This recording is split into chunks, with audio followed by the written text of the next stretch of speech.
week. It is Tuesday. You are tuning into Tisha Talks live at 4:45.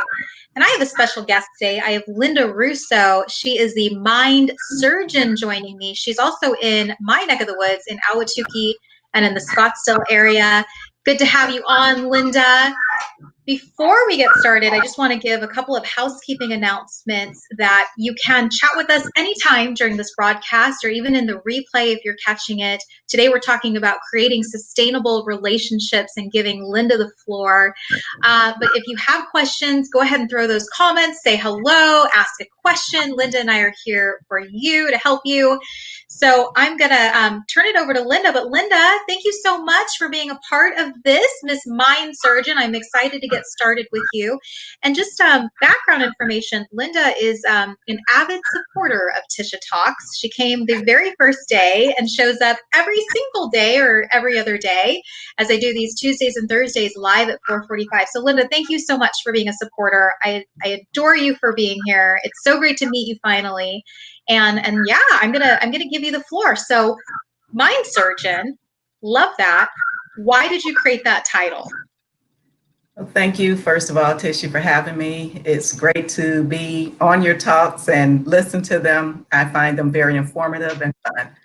And as far as mind surgeon, it was something that I felt really described what I do, because we have beliefs that actually control us, and they're in our mind.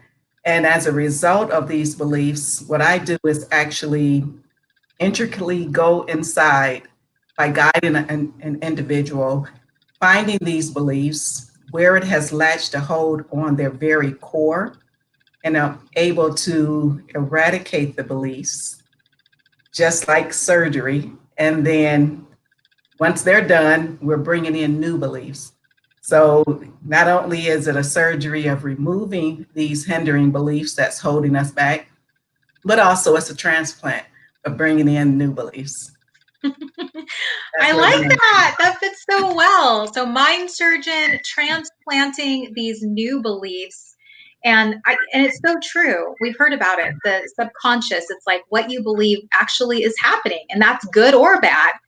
If you think you're going to fail, you probably are.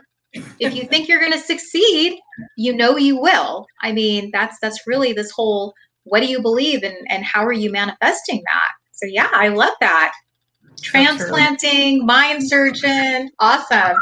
All right, well, today we're diving into creating sustainable relationships, Linda, and you have some tips, some stories. Share with us, how do you create sustainable relationships? Because I think a lot of us are, we may be struggling with the relationships we have, either spouses or friendships or parents or whatever that may be.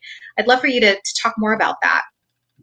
Yeah, and I'm glad that you actually mentioned those other areas, because usually the first thing people think about in relationships is an intimate relationship.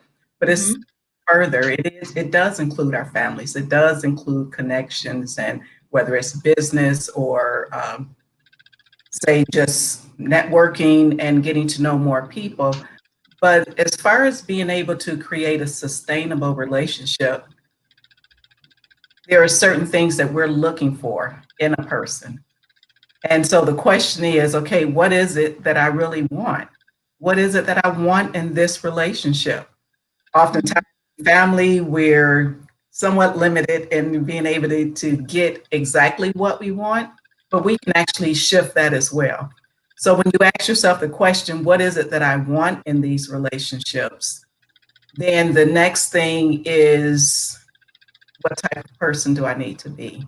So it allows us to go within and start searching within as well, instead of always looking at it as an external issue. And really, it takes in both. Now, there are so many different things that we can do to create sustainable relationships. There's keeping relationships fresh. When you first meet, oftentimes you're thinking about, oh my goodness, this is so much fun. I'm enjoying this person. And once again, it doesn't matter what situation. But then if you don't do things to keep it fresh, then you find yourself pretty bored after a certain amount of time. Mm-hmm. And so these are the things for us to really look at and see, what am I doing to contribute to this relationship, either in a positive way or a negative way? Yes. So I want to bring in my cousin, Ardell. She just said, great topic. She's tuning in off of Facebook. And again, this is streaming live on Facebook, YouTube, and on LinkedIn. So if you're joining us on any of these platforms, please chime in. But I think it's so important. I've heard this a lot, Linda, where I have friends that get married and they start down the path, they have kids, and then, then they become empty nesters and they're like, what do we even have in common? Can we even spend time with each other and like each other? Or did we just get through the hard stage and now we're like, who are you? And why do I want to keep hanging out with you?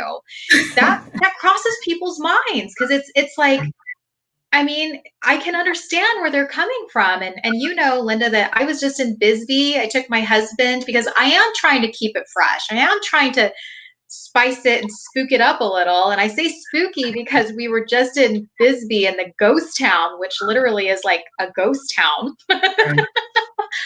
And took him on a ghost tour. Even think I saw a ghost while I was out there. To be continued. But you're right. It's I have this great message of date your spouse, invest the time into the people that are important to you, because that does go a long way in creating sustainable relationships, as you're sharing. Yes, it does. And just as you mentioned, what did you do when the relationship first started? You spent time together, you hung out, you enjoyed each other's company, you got to know them and would do things just for them. So why does it need to stop at any point in a relationship? Right. I think as we grow stagnant, I think we grow comfortable. And I hate to say it, but I think that in relationships, we start to take people for granted. That person will be around. He'll pick up my laundry.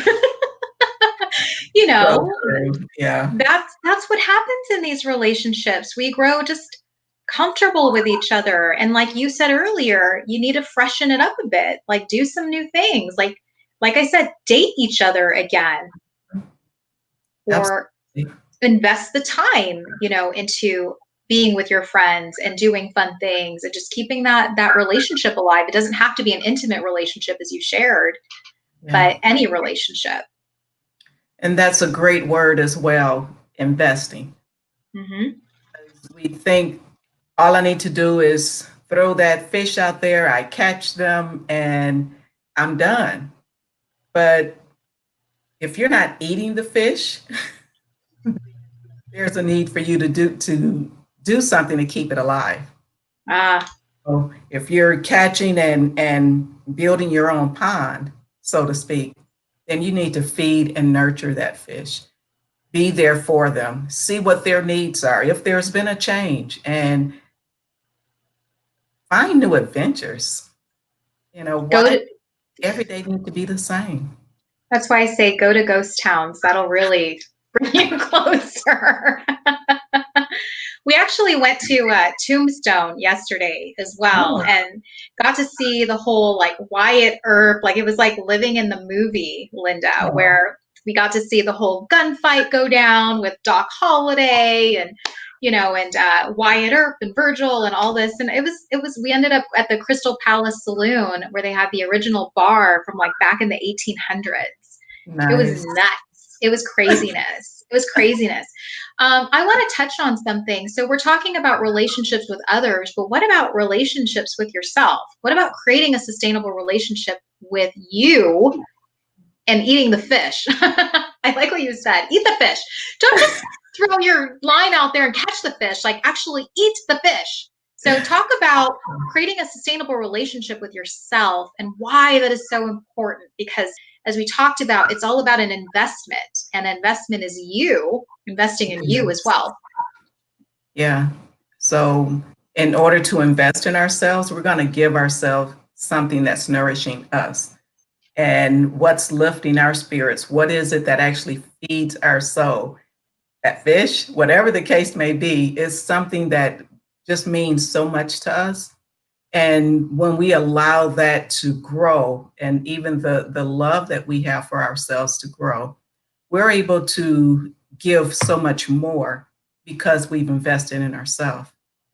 So that can be growth in so many different areas of our life, in our spirit, soul, and body. It means constantly feeding ourselves, constantly taking care of ourselves. Because if we don't take care of ourselves, we're going to fall apart and we're really not going to be that good for anyone. So right before this, I think I was destined to see this right before we went on our live today. There was a gentleman on LinkedIn who wrote this great post and said, when you are living your best life, the world becomes a better place. When you are living your best life, the world becomes a better place. And I think it was Mark Bentcover who wrote that. And I was like, that right there. And I copied it and I pasted it. And I was like, that right there is what I needed to see as well. Because when you are living a good life, when you are doing everything you can and you're investing and your relationships are strong, you are unstoppable. Like things are just like magically happening because you're in such a good place. Yeah, it's so true. And that's why it's really such a passion for me, because and not just relationships, but when we actually invest in ourselves, we become better. We like ourselves better. We like other people more. We're willing to help in other ways. And it just continues to go from us to other people, from our families, our connections. It's just the constant dribbling effect, like the rock in the pond, the ripple effect that's happening. And so it is much bigger than us. Mm-hmm.